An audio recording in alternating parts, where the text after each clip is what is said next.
Hello, everyone, and it's a nice, warm, sunny afternoon, and we are going to be discussing a subject which is also rather deep and intense, the Saundarya Lahari.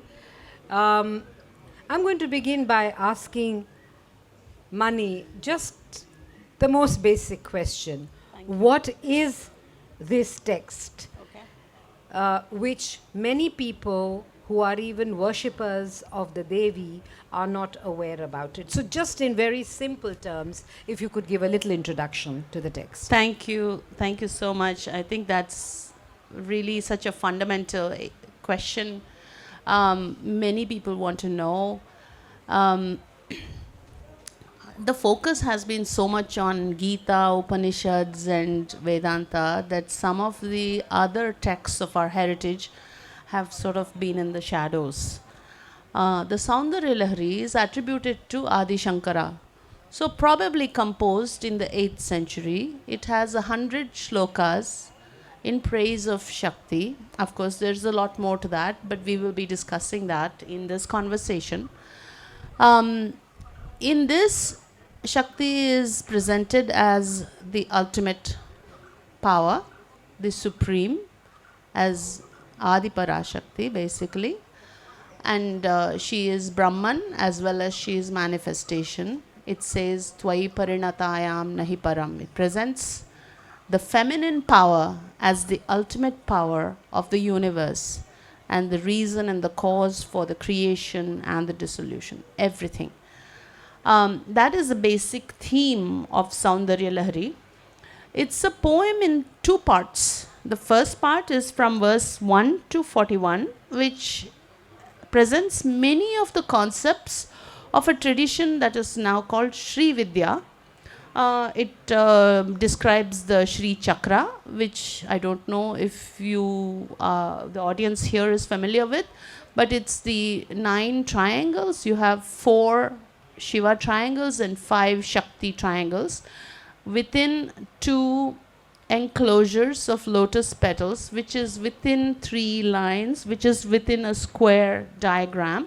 And this diagram, called the Sri Yantra, is actually found in all the temples and of course all the places that puja is done to the yantra.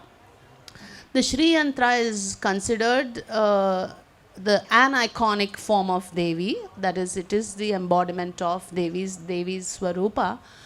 And so in the Saundarya Lahari, you have a description of the yantra. You also have a description of how the Kundalini Shakti rises from the Mooladhara to the Sahasrara and how Devi, Shiva and Shakti join, and that creates the Ananda, the bliss. And then from verse 42 onwards is a description of Shakti from head to toe. And this description from the crown to the toes, basically, it has a lot of devotion in it. It has a very rich poetic imagination in it. There's a whole imaginary inner landscape that we come to know, like, about Manidvipa and where does Devi live. It's the whole realm of the Devi that we hear of in so many other legends. All that is a part of Saundarya Lahari, and it ends in a prayerful manner. So that is broadly the outline of the poem. It's absolutely true that people don't really know so much about the poem, but hey, they all go to Shakti Pithas. They go and they do Chandi Parayana, people read Durga Saptashati. But when you read Saundarya Lahari, it sort of takes you deeper into Devi Upasana. And you come into contact with it through the Sri Vidya tradition.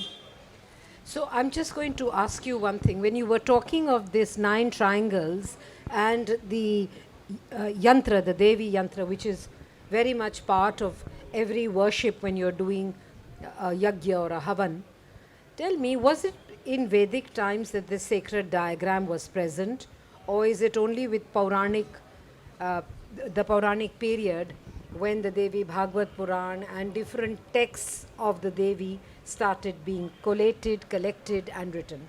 Actually, this is a very complicated question about relationship between Veda and Tantra. Some will say that the connections have been lost. Some others will say that actually Veda is one organization of one type of Tantra. I remember I need to go into this a little bit before I talk about yantras. Yeah. In my previous book, which is an anthropology of mantra, it has conversations with many realized gurus. And one chapter is on Devi Puram, in which I have a conversation with Amritanandanatha Saraswati. And I was researching revelations. That means, what is visionary experience? How does it actually happen? And I asked him, what is the difference between Vedic revelations and Tantric revelations? And he said, nothing. I said, how can that be? How can it not be different? And he said, well, when I'm in meditation, sometimes I see Arabic mantras. Are they Vedic or Tantric? You know, very interesting response to that question, which tells you that the nature of revelation in the moment is not in the category comes later. Now, similarly, mantras are natural forms, and yantras are the natural geometric forms, which means that, again, going back to my previous book, I'm sorry, but in that one, Paramahamsa Shivananda Puri, actually, she told me that when she does the mantra, she sees the Devata forming. And the yantra is supposed to be the body of, meaning the form of, the aniconic form of that Devata. And in Tantra, you have different yantras for different Devatas. But Veda is actually not so much based on form. Once the yajna happens, then they take away all the bricks and they're thrown into the back garden. You know. So the Agni is the carrier of the offerings, and the offerings include the mantras, and that has then reached wherever it's supposed to reach. And then it is dissipated completely. Whereas Tantra is a lot more about embodiment, and that is how even the concept of the body comes in, which is why the devotee's body is the temple and the house of the deity. So you annihilate yourself, you desiccate yourself, you burn yourself, and then once you are annihilated, you identify with the Devata, and then you worship the Devata within yourself. So it's a very, very interesting question you ask about the presence of yantras. It would have to be only in many of these tantric forms. And of course, whether it is Shaiva Tantra or Shakta Tantra, even Pancharatra, you do have yantras. Yeah, because I was just wondering, because in Vedic rituals you have all this sacred geometry which is present, and I was wondering if there is a continuity from the Vedic to the Puranic, from the Puranic to the Tantric. Yeah, no, it's as I explained, it's not. These are all constructs that we have come up with later, and nobody knows at that time what went on. And I don't know if we can trace like origins and provenances between things. I feel that's just a pastime. These are categories, yeah. So I'm going to go back to Saundarya Lahari, to the fact that Adi Shankaracharya was the author. He was a celibate monk. He was also a person who believed in the Advait philosophy. So how do you reconcile all these things? Authorship, Advaitism, celibacy, Saundarya Lahari. Yeah, no, great question again. As far as authorship is concerned, there are a few different theories on it. One is, of course, that Adi Shankara composed it in all the bhashyas. And there are like over 35 commentaries on Saundarya Lahari. So that should tell you how important this is in our heritage. If you want to study Indian heritage and go deeper into all the wisdom texts and so on, this is a very important text because it's a portal to so much more. So all the commentaries say Srimad Shankara Bhagavat Pada Virachita. They all talk about how it was composed by Shankara. So that is an accepted idea in our tradition. But the legends also have other stories. They say Shiva wrote it or Shiva composed it on Shakti. It was written on a wall. He was embarrassed about it because of the description of the beauty of Shakti. Part of it was erased. Another legend goes that Nandi stole it and half of it was torn away. So therefore one half is called Ananda Lahari, and then Shankara had to recall the other part.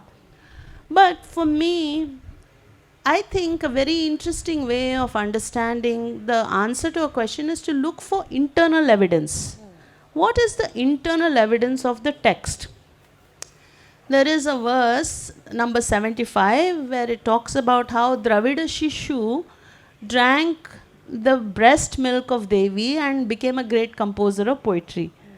So people then question this and they say, could it have been Shankara, because would he have been so arrogant as to say that he drank from the breast milk of Devi and now he's a great composer of poetry? And could it have been like Tirugnana Sambandar?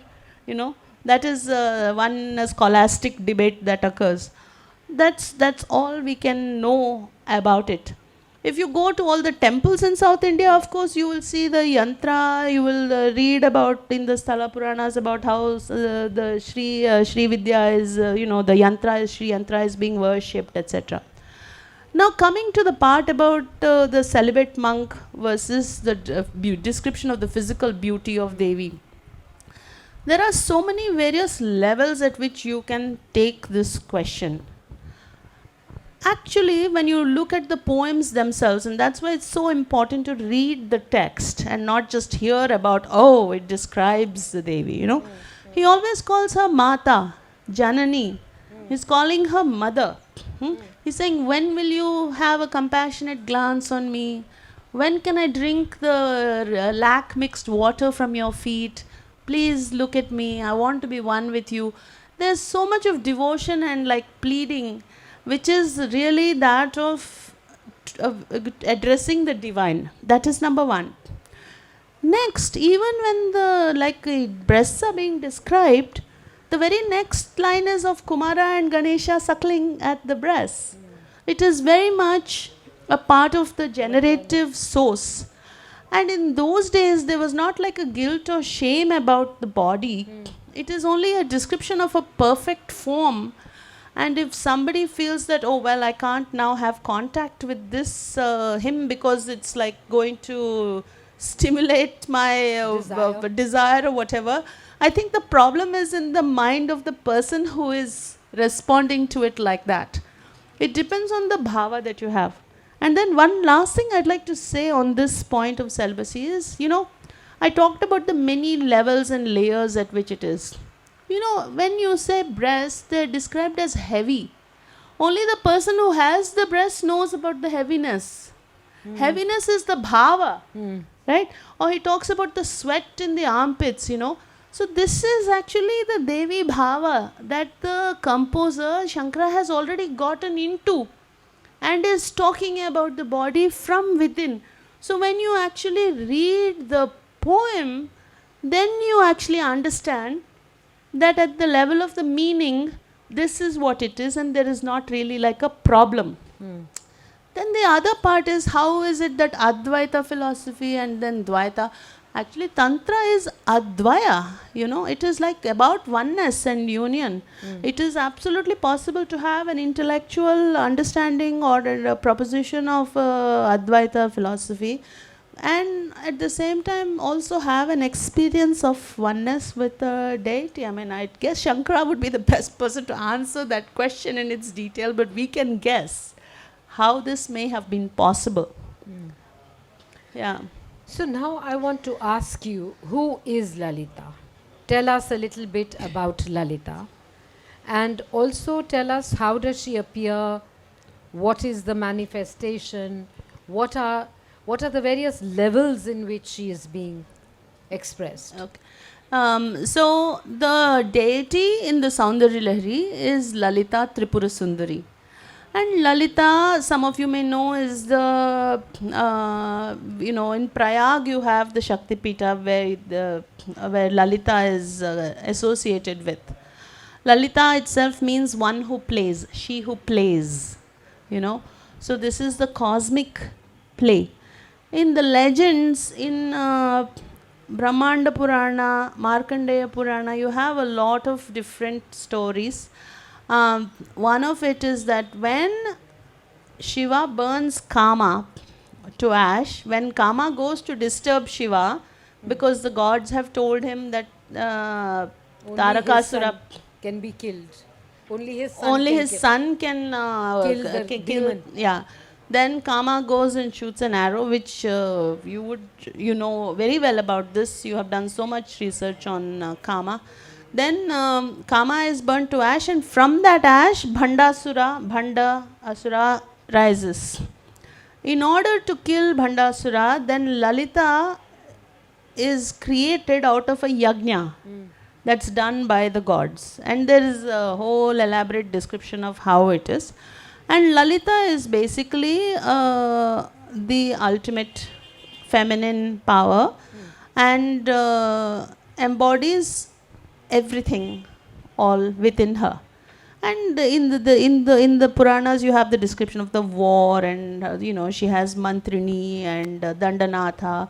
She has 4 hands. She has a gourd and a noose, and the sugarcane bough, and the arrows are the tanmatras, the senses. You know, very very interesting, and a very interesting relation to Kama.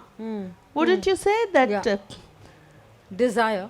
Desire, and how desire, even though desire is kind of being destroyed, it is there's a resurgence of it in a kind of a It lives in the mind. self-directed Yeah, form, yeah. and then she conquers it with pure love, which is Kameshwara. So you know, there's a whole level of symbolism as well, and that is Lalita. Lalita also called Shodashi because of the connection with 16. I mean, there is also the Shodashi mantra. And there is so many various levels at which 16 has been described. There is, you know, the Chandrakala, which is the Sahasrara, and it has illumines the 16 petals of the Vishuddha Chakra. There is 16 cities that the Devatas say that they will create for her. So there are so many different explanations of why 16. So Shodashi. Yeah, so that is Lalita Tripura Sundari and Shodashi, yeah. That is her, yeah. So, taking off from this whole concept of the Devi, and you've talked a lot about the concepts which are very much embedded in the Saundarya Lahari. Give us a little taster. Okay. And if you'd like to read certain shloks, and why are you choosing these? I think you probably 5 or 6 is fine. Okay. Give a context to them and their relevance, because you've done the translation in your own way. The way the Sanskrit talks to you, the way the text talks to you, and this is your very personalized aspect of. It's not literally a transliteration, but it's a translation. Yes, yes. So in the book, actually, on the left-hand pages, on the right-hand pages, you have the Devanagari on the top, and then in Roman diacritics under that, and there is a code for how to read the diacritics, so that anybody who doesn't even know how to read Nagari can try to read it. And on the right side is my translation. What I have done is I've studied the bhashyas, the commentaries, in order to integrate any insights from that into this. The other thing I want to say is that this is for the general reader. It is not like some arcane and esoteric tantric manual. It is a beginning step, because words do have meanings. Even for Veda, Yaskacharya says that even the words in the Veda are words that we use in ordinary language. Words do have meanings. You know, if you look at Bhaskar Raya, he says that if you do something and you don't know the meaning, it's like pouring an oblation into ashes instead of into fire. Or it's a donkey that has a load of sandalwood, doesn't know the value of it, you know. So the meaning is important, and meaning creates the bhava that goes together with the what we call sankalpa, which is the particular intention when you do your upasana or worship or inner sadhana. So with that preface, I'd like to read some of the book. The very first verse, which is the most popular one actually, it is usually sung in different melodies and ragas, but there is a simple one that I'll try to use. Yeah.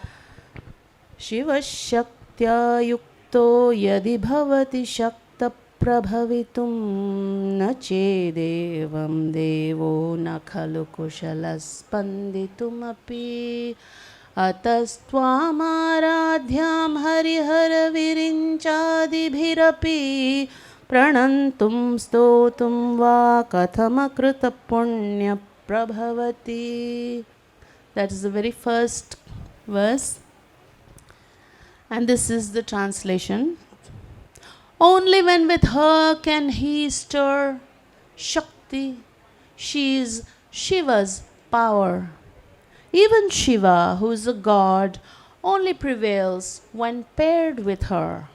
Then how can I, mere I, never did a good deed, meritless I, how dare I even bow to you, even praise you, you whom even the gods, Shiva, Vishnu, Brahma, adore? So the very first verse positions her as somebody. Without her, Shiva doesn't even have spandana, cannot even stir. And it says, without Shakti, Shiva is a Shava. That's very well known phrase or idiom. Yeah. So that is the very first verse.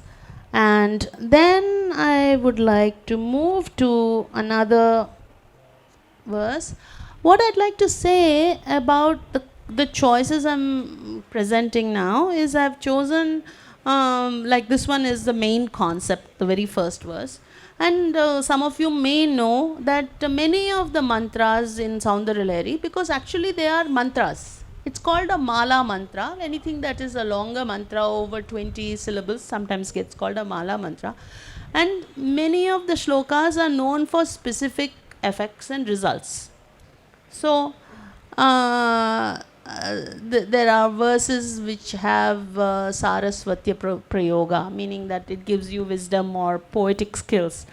Other verses which might give you good health. Other verses, even Madana Prayoga is also there, that you can attract lovers. So these are various legends around these mantras.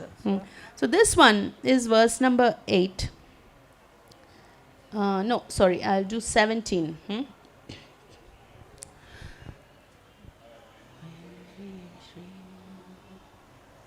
सवित्रीभिर्वाचां शशिमणि शिलाभङ्गरुचिभिः वशिन्याद्याभिस्त्वां सह जननि सञ्चिन्तयति यः सकर्ता काव्यानां भवति महतां भङ्गिरुचिभिः वचोभिर्वाग्देवी वदनकमलामोदमधुरैः.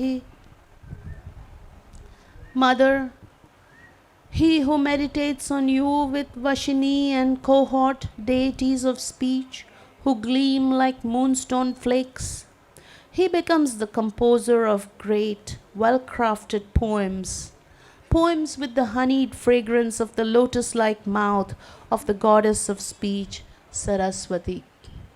So, you know that every mantra has a rishi, chandas and devta in the Vedas, and here the rishi, meaning the person who actually first intuited the mantra or received the mantra or saw the mantra, they are the Vag Devatas for Saundarya Lahari. And in this mantra you have Vag Devatas are Vashini, Kameshwari, Modini, Vimala, Aruna, Jaini, Sarveshwari and Kaulini. These are the Vak Devatas. So this talks about with Vashini and cohort, when these deities of speech. And in the mantra of the Panchadashi and the Shodashi, you have the three groups, Vag Bhava Kota, Kamaraja Kota and Shakti Kota. And the Vag Bhava Kota is related to speech and everything. In Tantra in general and in our Indian thought, every alphabet can be treated as a mantra. If you add the Anuswara to it, You can do a full japa, the Akshamala. You can do the full rosary of all of the alphabets itself. So language itself is a medium to the divine. So that is this verse. Then I thought I would read 20. When I was doing field work for my earlier book on mantra and mantra visionary experience, I came across a number of people who had very extraordinary experiences after they started doing Saundarya Lahari. And one lady was healing people by using verse number 20. A lot of people, Usha Balakrishnan, her name is, people would phone her and ask her to please sing this verse. So the word had spread and people were having results from her doing this. So that's like what I associate with this verse. Kiranti mangebhyah kirananikurambam amritarasam hriditvamadhatte himakarashila murtimiva yaha sasarpanam darpam shamayati shakuntadhipaiva jwaraplushtan drishtya sukhayati sudhadhara siraya. He who holds you in his heart in the image of cool moonstone, your limbs exuding a mass of light ambrosia, he subdues the gall of serpents like Garuda, king of raptors, cures the raging fever with a glance, with the nerve that rains nectar. So that is verse number 20. Yeah. Couple more? Yeah, please. Okay. I'll read you a couple of devotional... yeah, that would be nice because this is also part of acute devotion. Yes. The text. So the Saundarya Lahari is, of course, the devotional prayer. Yeah. It's Mantra Shastra also. And there's a tantric methodology to it as well. With, if you look at the manuals that have come up around Saundarya Lahari, it tells you on one particular mantra, take a metal plate or draw this yantra, do the japa of this bijakshara so many times, etc. There's a whole encrustation of vidhanas, like procedures around it. But of course, you can just read the Saundarya Lahari itself because it has its own vibrations that you can absolutely feel within your body. And that is, I think, the first point of contact for somebody who has not gotten into all those various other levels. So devotion, I think devotion, like the ocean, you begin with it and you end with it, you know. And it's like along the way you've seen all the various forms of life in the ocean. At the end you land up on earth again. And that is what it's all about. It's the heart, the Dahara Akasha as we call it, where the internal meditation and the upasana happens. 98. Kada kale mata kathaya kalita laktakarasam pibeyam vidyarthi tava charana nirne janajalam prakritya mukanamapi cha kavita karanataya kada dhatte vani mukhatambularasatam mukhakamalatambularsatam. O Mother, say when may I, seeker of knowledge, drink the lac-mixed water that washed your feet? Like the juice of chewed beetle from goddess Saraswati's lotus mouth that turns even born mutes into composers of poetry. And the last verse, 100, which also has got a lot of bhakti bhava in it. Pradipajwalabhirdivasakara-nirajana-vidhihi sudha-sutesh-chandropala-jalalavairarghya-rachana swakiyairamboਭिः salila-nidhi-sauhitya-karanam त्वदीयाभिर्वाग्भिस्तव जननि वाचां स्तुतिर्यम्. Like waving light to the sun with the light of a flame, Nirajanam. Like offering water from a moonstone to the moon, source of nectar, Arghyam. Like trying to satiate the ocean with its own water, Tarpanam. Oh, Mother, these words of praise, Saundarya Lahari, are your words. So that I think would be That is as a variety yeah. of sampling from the book. So I was just wanting to ask you that it is definitely a book which is codified, which has its own codes. Is it a secret text? Number one. And if it is a secret text, can it be revealed to the common person? Can it be revealed to be read? Or does it have to be imparted through Diksha, through a guru? In tantric practice in general, initiation is the most important step. You do have to have the guru who gives diksha, the mantra to you in the form of diksha, because it is not just something that you hear with your ear. It is believed to be installed in your what we call sukshma sharira, the subtle body. But if you want to know what the mantra is, you can find out what it is by just going on Google. It's not like a secret in that sense. You go to YouTube and you can type in Shodashi or Panchadashi and you will get to know what the letters are. That doesn't mean that you have received it. In fact, if you read Lakshmi Dhara's commentary, he says, anybody who wants to know this knowledge from me is my disciple. And he happily gives the Bijaksharas of the mantra. So what I have done is I have absolutely included it in the translation, because without including that it doesn't really have any meaning. But all these secrets and layers and veils that are created in Tantra, that is part of the fun of it also.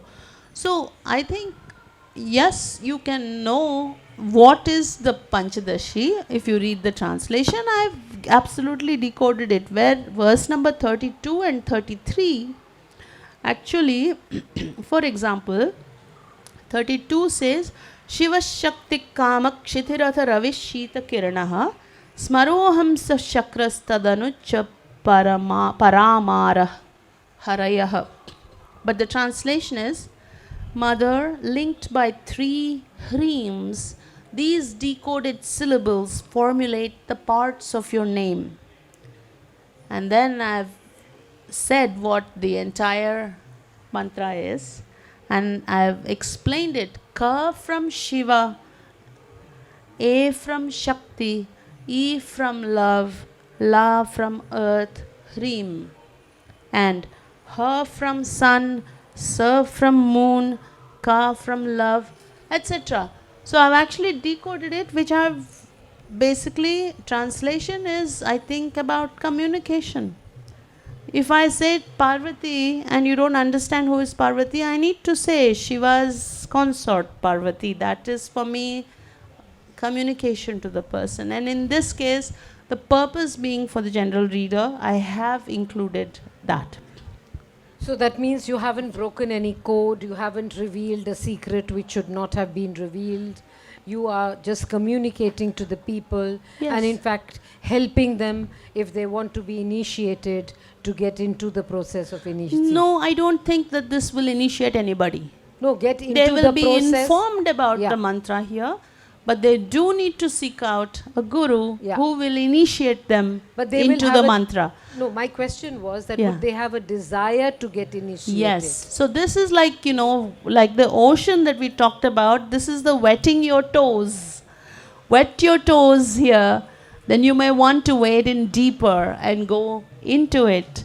Because Sri Vidya is a lifelong practice. And of course, you can have bhakti for Devi, read some mantras, practice it, feel the resonance and the vibrations in your own being, and take it from there. And you may or may not want to go into mantra sadhana. Um, one more. I wanted to just ask you another thing. I'm talking from my own practice.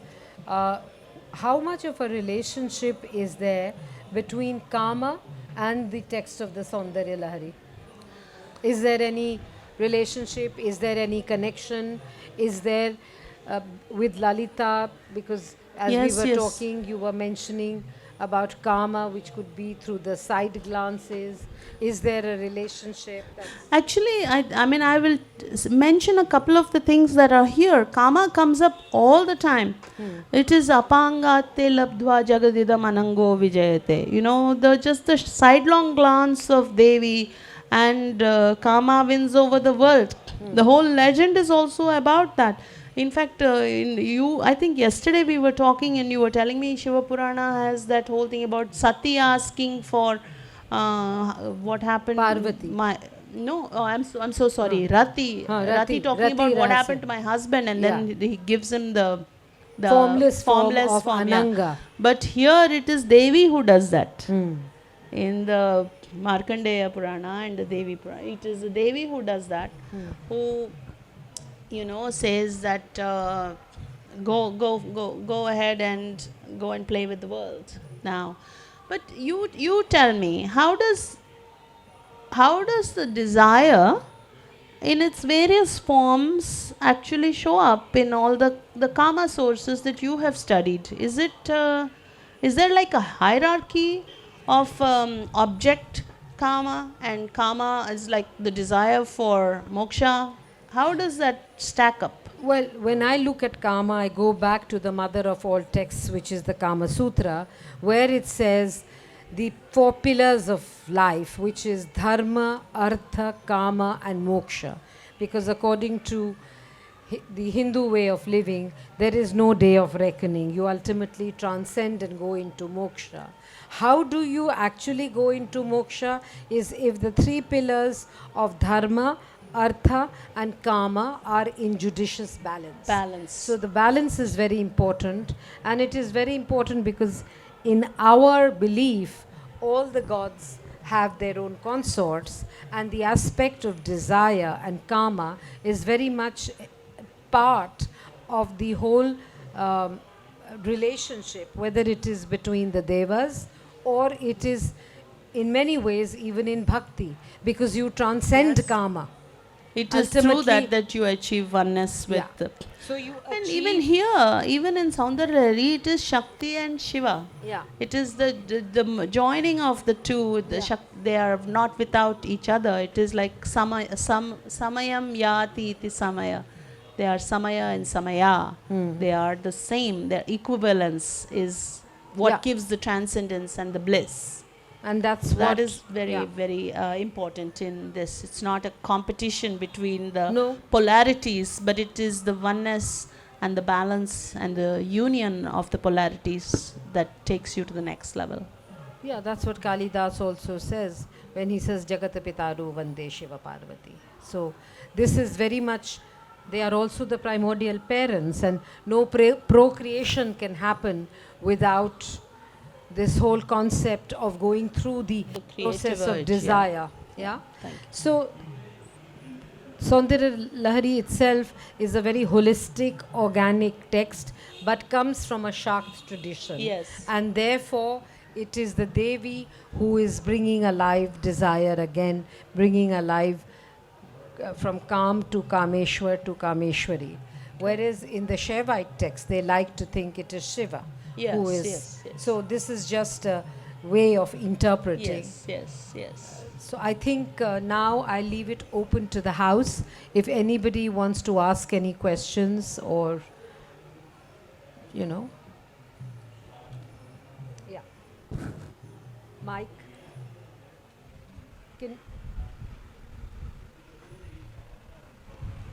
okay, after him you. Good evening, ma'am. Just wanted to ask you, not with regard to this particular thing, the sloka which we've all, to some extent, due to our culture, etc., has imbibed, which probably is not a very cool thing these days, especially in a place like ours here in Kerala. possibly. I mean, then you would be looked up. I mean, you will be given tags. So anyway, what I'm asking is, let's leave this part, but then otherwise, the country as a whole, because how is it that the new generation, because there's a lot of hope when I see the new generation. How are they imbibing these things? I mean, in the sense, English is a very elite language. But otherwise, I'm talking about the vernacular and other aspects, especially since I am a regular at the Jaipur Literature Festival, where I had the honor to meet you, ma'am. So just wanted to ask you. Shall we ask the other question also first? Yeah. Shall we find out what the other question is also? Yeah.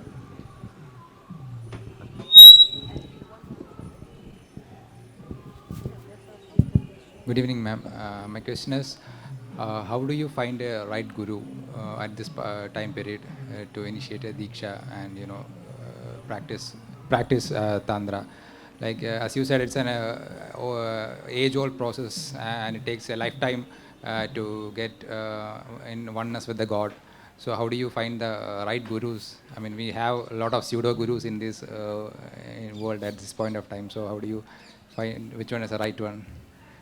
That's my question. Thank you. After. Okay. So, with your question, sir, that's a very sweeping question, and it really doesn't really matter what I think so much, because there are so many forces at work. It's up to each individual. If a person wants to study their heritage, they will do it without tags or with tags. That's how it was for me. I'm interested in early Indian thought. And for me, it is about me and my guru and my sadhana and my upasana. And I don't really have to wear any jhanda for that. So that is the first point. Things that are not in fashion will be in fashion tomorrow. Again, they will go out of fashion. Again, they will be back in fashion. We can't really worry so much about that. We all have to look after our own life and where we are going to find meaning in it. And, politics will come and go. Those who are in power will come and go. But that's not going to really help us in our sadhana.